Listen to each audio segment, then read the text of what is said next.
উপদেষ্টা মোস্তফা সরোয়ার ফারুকী কি বিএনপিকে ইঙ্গিত করে কঠিন কোনো বার্তা দিলেন?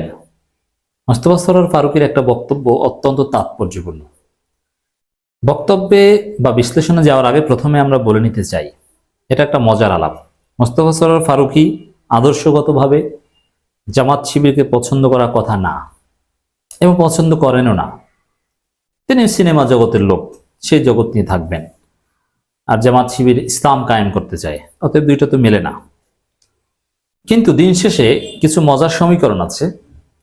মোস্তফা সরোয়ার ফারুকীর মতো লোকদের যে ট্রেডস, তাদের যে দৃষ্টিভঙ্গি, তারা রাজনীতিটাকে যেভাবে দেখতে চায়, যে স্বাধীনতা চায়, এটা দিন শেষে জামাত শিবিরের সাথেই সবচেয়ে ক্লোজ হয়ে যাবে।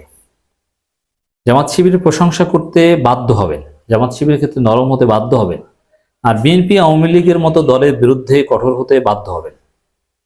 অনিবার্যভাবে এটা হয়ে উঠবে।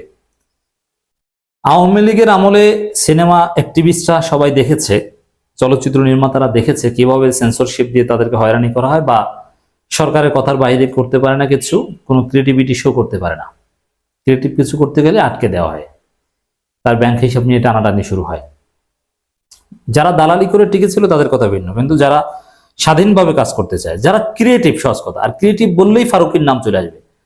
ফারুকী সাহেব বাংলাদেশের ক্রিয়েটিভ নির্মাতাদের মধ্যে টপ বা একমাত্র টপ, কিংবা সবার উপরে বা প্রথম দিকে আপনি যাই বলেন। অতএব এই ক্রিয়েটিভ লোকগুলো এদেরকে নানানভাবে আওয়ামী চরিত্রে যারা বিশ্বাস করে তারা আটকে দিবে, তার হয়রানির চেষ্টা করবে। এই জন্য ফারুকী বলেছেন না যে তাকে কিভাবে হয়রানি করেছে, অনেক কষ্ট করে টিকে থাকতে হয়েছে, এটা আমরা জানি। আশফাক নিবুনের কথা জানেন যে কতভাবে হয়রানি শিকার হতে হয়েছে। তো বিএনপির ক্ষেত্রেও সেম হবে। সাপোজ ফারুকীদের দৃষ্টিভঙ্গিটা কিভাবে আপনি দেখবেন, যে শেখ মুজিবের ছবি, শেখ মুজিবকে কাল্ট বানানো, এগুলোর বিরোধিতা যদি ফারুকী করেন, তাহলে সেখানে জিয়াউর রহমানকেও আলাদাভাবে ওইভাবে উপস্থাপন তিনি করতে পারবেন না। তো বিএনপির লোকজন তাকে পছন্দ করবে না। কিন্তু জামাত শিবির এগুলো নিয়ে কোনো বাড়াবাড়ি নেই, তারা স্বাধীনতায় বিশ্বাসী। জাস্ট মানুষের মূল্যবোধের প্রতি শ্রদ্ধা রেখে মূল্যবোধে আঘাত না হেনে সিনেমা নাটক তৈরি করলে জামাত শিবির এরা নিয়ে মাথা ঘামায় না। এই কারণে এই ফারুকীর মতো ক্রিয়েটিভ লোকজন সবচাইতে নিরাপদ, তাদের ক্রিয়েটিভিটি শো করার ক্ষেত্রে জামাত শিবিরের হাতে, জামাত শিবির ক্ষমতায় থাকলে।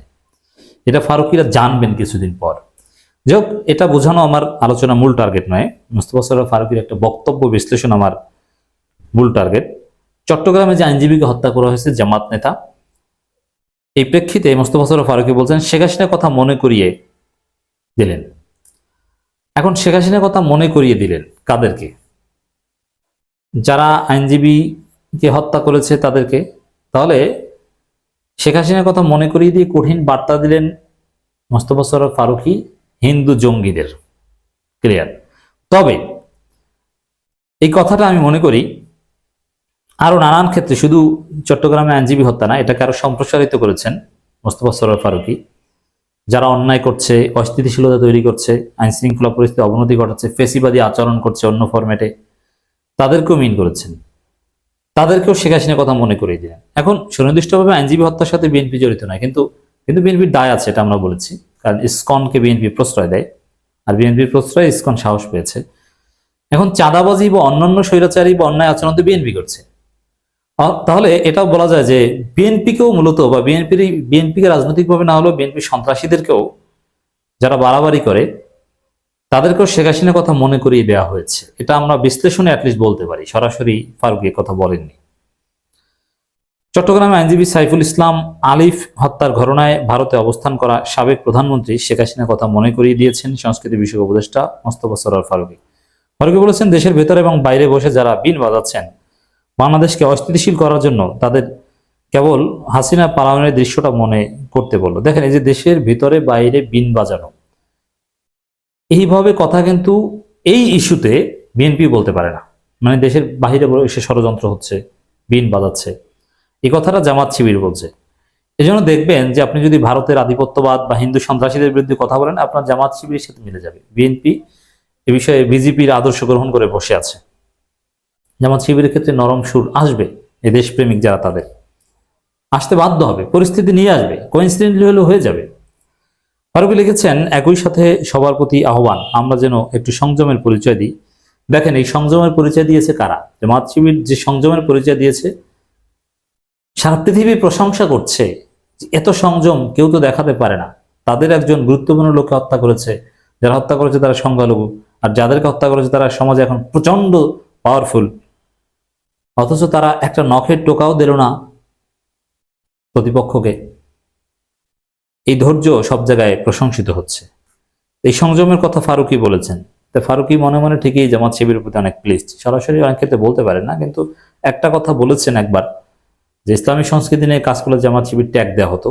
খুব সফট কথা এটা জামাত শিবিরের ক্ষেত্রে, মানে জামাত শিবিরকে এখানে অ্যাকসেপ্ট করা হয়েছে এই বক্তব্যের মধ্য দিয়ে।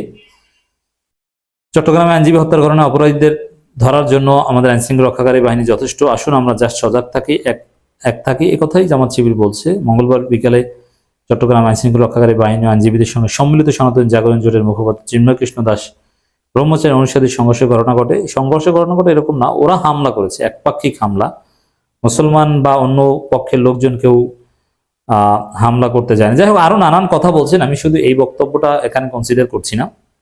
মোস্তফা সরোয়ার ফারুকী বিভিন্ন অবিচার, অনাচার কিংবা বাড়াবাড়িমূলক কাজ অন্য কারো মাধ্যমেও ফেসিবাদী বা স্বৈরাচারী আচরণের বিরুদ্ধেও কথা বলার চেষ্টা করছেন, আর সেই কথাগুলো কোনো না কোনোভাবে ঈশান ইঙ্গিতে বিএনপির বিরুদ্ধে যাচ্ছে। তো ফারুকীকে ধন্যবাদ, তিনি চমৎকারভাবে দায়িত্ব পালন করে যাচ্ছেন।